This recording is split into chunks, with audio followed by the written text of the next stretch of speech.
Betsson Q1 2026. All eyes on the World Cup. Betsson delivered a disappointing Q1 report. Revenue declined 3% year over year, although revenue would have increased approximately 4% when adjusting for currency headwinds. EBIT fell 47%, primarily due to the ongoing issues in Turkey. Gross profits declined only 13%, but the business-to-business segment carries very high incremental margins.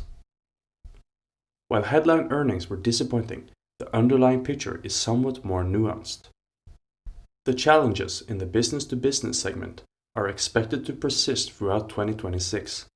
Consequently, headline revenue and earnings figures provide limited insight into the underlying performance of Betsson's non-Turkey operations.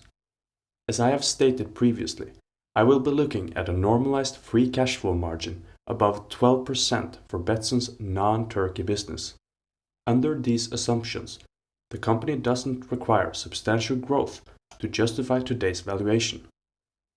Management stated that investments in the business-to-consumer markets are reducing operating income by approximately 10 to 15 million per quarter.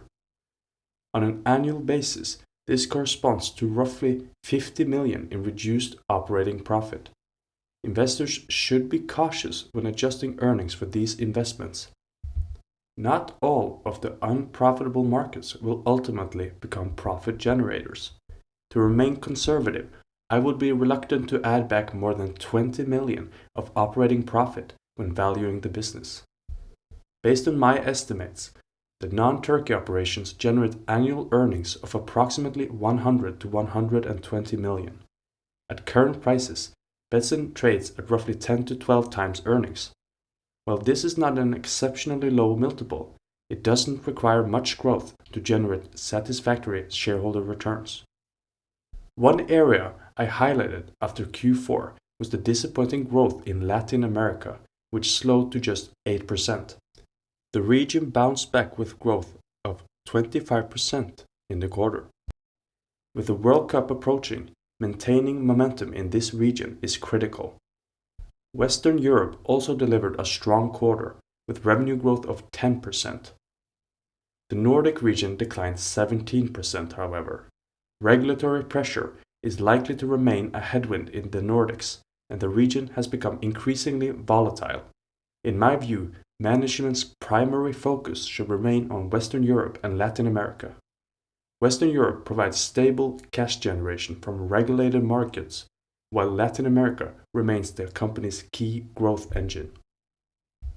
Looking ahead, the World Cup will be the most important catalyst for the remainder of the year.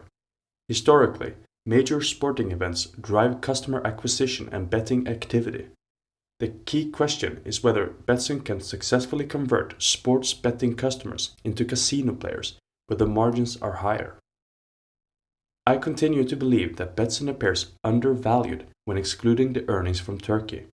However, markets generally dislike companies reporting declining revenue and sharply lower profits. As a result, I do not expect a significant re-rating in the near term.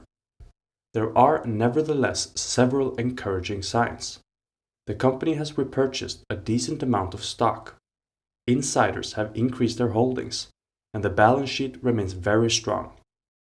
Betsson also made an acquisition in March, with financial room to buy additional companies.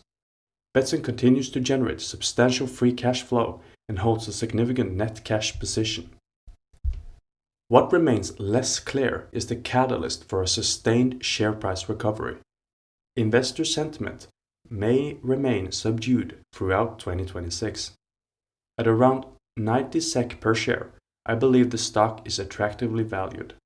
The company doesn't need a lot of growth in neither Western Europe nor Latin America to justify today's valuation. Long-term prospects for shareholder returns remain attractive, but the near-term outlook is more challenging.